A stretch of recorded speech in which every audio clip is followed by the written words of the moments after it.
welcome to Cocoa Toffee TV. We back, baby. I know y'all must be sick and tired of seeing our faces by now. No, they ain't. I hope not. It's so cute. We are cute. Girl, I want to, so don't we normally do in your Cocoa, do we not do that no more? Are we that famous now that no one needs to know? Cocoa Tria. Toffee Simone. We used to do that all the time. And I was just like, Cocoa Toffee TV. They know who we are. They should know anyway. Oh, girl. So, the other day I was on TikTok, right? Because you know TikTok is like one of the famous places to be on right now. And there was this black girl bath routine thing. I saw that. Did you see that? Yeah. So I know a few months. Well, what we think is normal. Yeah. Well, because we have our other people love them to death, but. And that's what I was gonna say. There was a few months ago. There was other, I guess, the white people routine, and some of them palm colored. Is that what we gonna do now? Palm color routine. And they were talking about that they don't wash their legs. They don't wash. Girl, and what they used to wash. There. Huh? What? I have never in my life until the internet brought it to light. No, I know some people. But you know what? Wait. When I was younger, I remember when I was in secondary school and we went on I was in a band and we went to France. We went to Paris and in the bathrooms they just gave towels. So that's why I thought it was a European thing. They just gave us towels. And us, Bermudian black folk, we took scissors and cut up the towels to make some washcloths. Yeah. And everybody took a piece for washcloth. And I was like, I mean, the bidet thing, great. You jumped the gun on us with that. That's like, you got above us on that with the bidet. But you guys don't use washcloths? I don't think we should say you guys. I'm listening and I'm not judging. I'm trying not to judge. But it's just strange to me. I do know some that actually use their hands. And I'm like, you're in the bath, right? And you want to wash certain areas.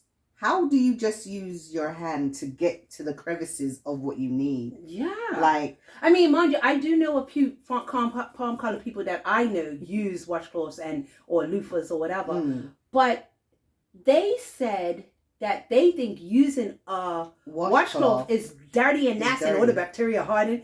And I'm like, but you're dirtying up the soap. But it's soap. How could you dirty up soap?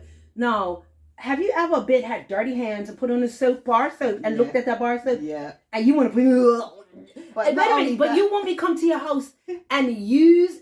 But not only that, I'm getting girls don't puke now. Not only that, they got the bar soap. They do their face, wash their balls or their vagina, their butt, and there are in a girl's vagina. Not to be graphic, but I'm gonna be real here. There are folds and crevices, and you can put the bar soap up in their butt. And then put it on their face.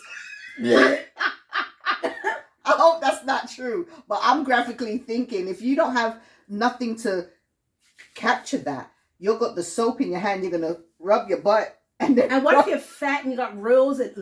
Now you've been too graphic. No, but it's true. Can we have a real conversation or not? Can we have a real conversation? It's like... It's not hygienic. I don't think it's hygienic at all. And if you don't like a washcloth, I can kind of get where, they might feel... Sponges? I can understand. But you have loofahs. You have the African... Actually, you know what? Let me just tell you my bath routine. You guys may on your bath routine. My skin is soft and supple and nice.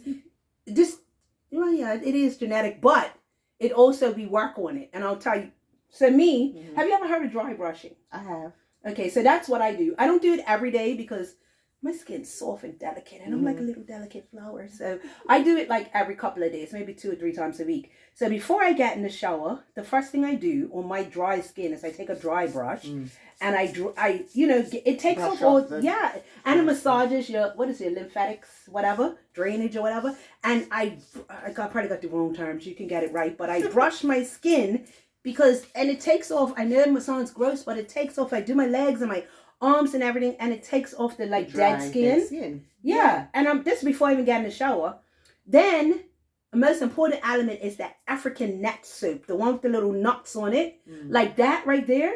Like literally, I pretty much think I take off a layer of skin every time I take a bath, because I take the soap, the bar soap. Yeah. I use papaya, and because papaya is good for like lightening up dark spots and all of that, and it's good for. And obviously, I think our complexion. Sorry to chime in, but our complexion, we do pigment. we're known for pigmentation of our yes, skin. yes, Definitely. and the papaya does that because we have little dark spots, especially if you're a little fluffy. You might get dark spots in areas you don't want them, and the papaya just helps to brighten and lighten up your skin. And I also use the goat milk soaps. I use 2 soaps, right?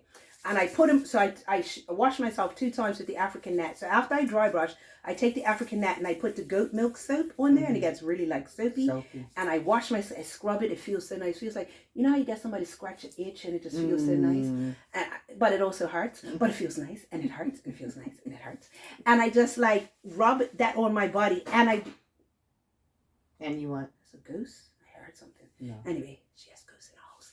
Anyway, so like I rub my skin, I rub it with both of them. But the thing is, right, it might sound a little gross, but because I'm a little melanated and a little chocolatey, sometimes you can see it and you think it's dirt, but it's actually just dead skin coming off. And I feel like if I don't see that in the sink, in the tub, that is not done what it's supposed to do. So let me ask you a question. So with the African net, what's it called? The African net sponge. African net. Do you use that for your private area as well? Sometimes I do. So how does that work? Because I don't use that, you see. If I use that, I will use it, and then I'll get my actual cloth to... Well, me, I do, because I'm just weird like that. I like to feel the sensation of the scrubbing. I just feel like it's cleaning the area better. And I do use it all over my body, my entire body. Especially I pay attention to my legs my ankles all up in here. How do you, and how can you be confident? How can you be confident in saying you don't wash your legs? Because they feel that if they wash up here in the soap dries, but that's dirt. But it's that's not dirt. doing nothing. It's not doing nothing. Listen, I am far from, so I can't answer that question. But your legs is a part of your body. Your legs sweat especially also. your feet, like your feet, and you're walking on dirty floor. Like, I mean, I don't like to wear shoes, as you can see. She's got on her stilettos, but I'm barefooted. But the fact of the matter is, when you're walking on, like, your feet gets dirty, how do you not scrub your feet? Like, I can't answer because I do. But wait, I ain't finished. Go ahead. So that's step 3. Right. So I did it once with I do goat's milk soap first, and then I do the papaya. Now, like I said, it smells nice, but it don't smell nice, but it ain't for pleasure. Okay. And then the third thing that's the... Oh, that makes me choke. This girl, she's got this thing right here. Let me show everybody. These things, and they just randomly go, and you choke it. Okay, that's too much. It's going on my mouth. It smells nice, but I can't breathe. Anyway, so the last step I do before I come out the shower is I get a nice smelling soap, like, a girly smelling or whatever. It smells really, really nice. I like vanilla flavors, but sometimes whatever flavor. I like fruity vanilla. I like vanilla and almondy type. I don't know. I just like that type. Honey, really? Honey and oat. Oh no, I'm more strawberry, kiwi. In the summertime, but in the wintertime, I like to have that. Like vanilla musk. Yeah. Just in the winterish time, which is every day in England. But anyway, I go in with a nice smelling soap. Now this, I just have a regular, loofah sponge. Right. And nothing it's a little exfoliating, but compared to that other stuff I use, it's not really exfoliating. And that's when I put the nice smell on, and I wash myself with that and everything. And then I get out of the bathroom. I don't dry. Okay. So you wet like wet oil your skin? Yeah, so then I put on I have this papaya oil. Yeah, sorry. Or if I don't have that, I'll use the Vaseline body oil or coconut oil. Coconut oil. Sometimes I mix coconut oil with like lotion just to give it like a more creamy type of consistency, because sometimes oil by itself I still kind of get dry afterwards. Oh, I do. Yeah, so sometimes I put like lotion with it, and then I'll I say lotion my body. England people say cream my skin. That sounds so... You all know what I'm talking about. Anyway, I lotion my body with a little bit of oil and thing. And in my private areas, I love to put coconut oil. In your private areas or around your private? In, around, wherever. Does it not irritate? Coconut oil is the most heat... Oh, I need to do a segment on coconut oil. You could do it right now. Well, it's a lot. It would take up a long time. Don't do it right now. But yeah, coconut oil, yes, specifically in my private oils. Just to let you know, little sidebar, if you're having like little issues, we all as women get issues down there. If you take a suppository or like you take a tampon and you put it in coconut oil and then put it up there, like anything you got will go away. It has such healing. Don't say that. People be like, we're not anything. Disclaimer, not something. She said anything. Some things coconut oil cannot. But like if you just have a, you have a little like day. A thrush kind of thing. Yeah. Or even if you're not feeling fresh, Yeah. like if you're just having a little funky day or whatever, you put coconut oil. It is healing properties. And I would like to do, I like to oil pull. That's a good thing. Do you oil pull? What's that in English? Okay, so oil pull. I didn't know we was having a coconut oil segment. We don't have it. But we're going to have, that's the other side of me, which I wanted to get into some point, is my alkaline lifestyle. But to that. We'll dabble into it right now. So every day, I don't get to it every day, but right now I'm out of coconut oil. I need to go to the shop to get some. But coconut oil has such healing properties, right? It can pull out impurities and everything. So every morning I take a spoonful of coconut oil. Oh, I put it in my mouth and okay. For 30 minutes. Wash it out and then. No, don't swallow, because it's gonna pull out all the toxins. I was doing it all wrong. No, please don't swallow. Because what you're doing is you're pulling all the toxins out of your body. Like when you got the lymphatic drainage. Yeah. This is inside. You're pulling all the toxins out of your body. So you also you swivel it in your mouth for 30 minutes. Coconut oil. The hard suppressed one, compressed. Yeah, well, coconut oil, once it will melt as soon as you touch it. Yeah. So you put it, if it's summertime, it's already melted, so it's just a spoonful you put in your mouth. But if it's wintertime and it's solidified, you just put it in your mouth and just chew it until you can swish it for 30 minutes. It doesn't take seconds. 30 minutes. So you gonna be doing. Yeah, like I do my hair, I do my face, but pick out my clothes. I'm just for 30 minutes.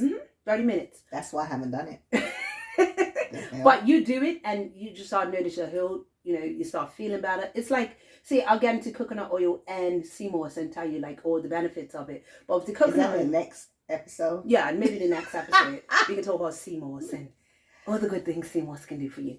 But so you oil pull for 30 minutes. So you just squish it around in your mouth. Do not swallow, and then you spit it out. But when you spit it out, don't spit it in the drainage, because what happens to coconut oil once it gets hard, it solidifies. So if you want it, you can pay for plumbing. So what if you was to just run your hot tap? It's in your drainage, so eventually it's going to solidify. So if you're doing it every day, it's going to build up to the cliff. So what I do is I spit it outside in the garden or in the yard or whatever like that.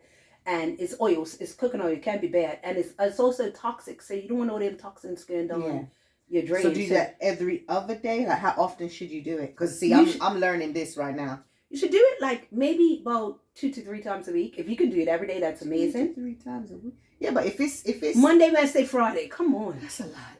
Okay, do it every day you play the lottery. So Tuesday and Friday. Here we go. But what I'm trying to find out is if it's supposed to help the toxins, right? And you're doing it every day. Hasn't it already, the last time you done it, helped with the toxins? So why but if you've never, this is the first time you've done it, how much toxins do you think your entire body holds?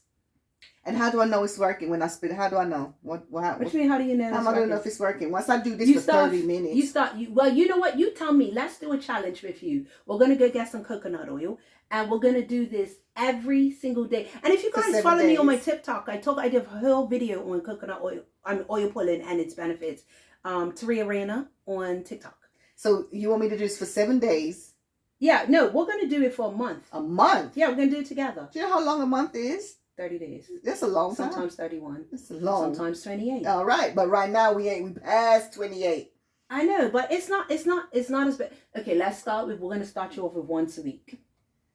And then the first week. The next week you're going to go to, by the time the 4th week comes, you'll be doing it at least 3 to 4 times a week. And that's a month, okay? So then you spit it out, like I said, you spit it out outside, like you go outside, spit it outside in a plant or whatever. Yeah. And then you come back and brush. You come back and brush your teeth. It's gum health. It's so stupid. It's gum health. It's healing to your body. It cleans your body from the inside out. It removes all the toxins and all of that type of stuff. So you guys can do it with us. So when we do it, are you going to do it too? I do it anyway, but so they're gonna be doing it with me, with us. But we're gonna wait because I have to go to the store to get some coconut oil because I'm out. I got some already. Okay, well, see, she has some because she doesn't use it. I use it for cooking. You should not cook with coconut oil. I don't use it for cooking. No, guys, coconut oil and olive oil are phenomenal. uncooked. Do not cook with coconut oil, and do not cook with olive oil. Do you know what? Let me tell you why. I'm tired of the world. One says do cook with it, don't cook with it. Well, eat with it. I'm gonna tell you why. I'm gonna tell you. No, you do. I put olive oil on my salads. I put coconut oil. Like I said, for oil pull it. I do. Put it on certain dishes and stuff. But now you're saying don't cook it, because what happens is when coconut oil and olive oil get to certain temperatures, they become toxic. Oh Lord. So the best oils that you should be cooking with is virgin. No, grapeseed oil, not rapeseed. Grapeseed, the actual grapeseed oil. Avocado oil. Where the hell that at? In the stores. Where we are, not in Bermuda. No, girl, I saw avocado oil yesterday in the grocery store. Avocado oil, grapeseed oil, hemp oil. You can even use walnut oil. There's the oils. So all the oils that we've never grown up with, basically. Pretty much. But we've also grown up with a whole lot of health problems too. It's true. It's true. Because you're saying we shouldn't really cook with olive oil. No. Well, you can put them like in your salads. And we grew up on olive oil. I know. My God. Also, what's the other? Canola oil, cooking oil, vegetable oil. Throw it all away. Throw it all away. Or she cook said with it, not me. Or cook with it. It's your life. I listen and I don't judge. But as for me and my house, we use grapeseed oil. I'm going to try it though. Okay. Because obviously it's hard when you've grown up in certain things. That's what you gravitate to. And I've never really thought about other oils. I really haven't, I didn't either until I was taught. But I'm not trying to change anybody. I'm just saying this is what I do. I am alkaline, and we'll talk about that in another episode. But I eat different from most people, and it has had many health benefits for me, many aesthetic benefits for me, and I just like to share it with the world. That's good. I mean, obviously, I've learned a lot because I didn't even know what alkaline was. I know that there's vegan, there's vegetarian, there's pescatarian, but alkaline, I did not know what that was. So basically alkaline, like I said, I'll get into another video, but just because people's like, well, at least what is it? It's basically, if you guys know Dr. Sebi, R.I.P., I follow Dr. Sebi. So alkaline basically means that I don't eat foods, or I try not to. I'm not 100% alkaline. She don't eat food. I do eat. I'm not 100%, and I was doing that before I was even alkaline. That's what I'm trying to fix, is that I don't eat. And I used to be the fattest anorexic you ever met. I shouldn't say words like that. I used to be the fattest non-eater you never met. I'm sorry, take that back. One of my friends, she used to be like, Tori, did you eat this week? Oh, girl. But yeah, so I was saying being alkaline means that I don't eat foods that are 6.9 and below, because those are considered acidic foods. I only eat foods, I try to, because I do, cheat sometimes or fall below. When she's at my house. A lot. I don't eat foods that are, I only eat foods that are 7.1 and above. So anything 7.1 and above is alkaline. Anything 6.9 and below is acidic. And anything 7.0 has no nutrition, is neutral, has no nutritional benefit. So yeah, we'll get into that on next, because I can talk your ear off. And when it comes to alkaline, that's a whole topic. But also, if you want to know right now, we'll put it in the description below. You can check out my course. I started a course called Heal Your Body, Clear Your Mind, and Lose a Little Weight Fast. Yes. And that is in the description if you can't wait until next. And I'm not going to release everything anyway. You can get that in my book. But if you want to change your life and you want to get healthier and lose weight and clear your mind, then check out my link below to get my e-course. That sounds good. Look at me plugging myself like the professionals. Plug it away. That sounds good. But yeah, so anyway, off of alkaline. So that's basically how I eat. But we were talking about the oil pulling. But like I was saying, like with me not eating, I've had friends that they'll be like, this girl does not eat. And since we're mentioning friends,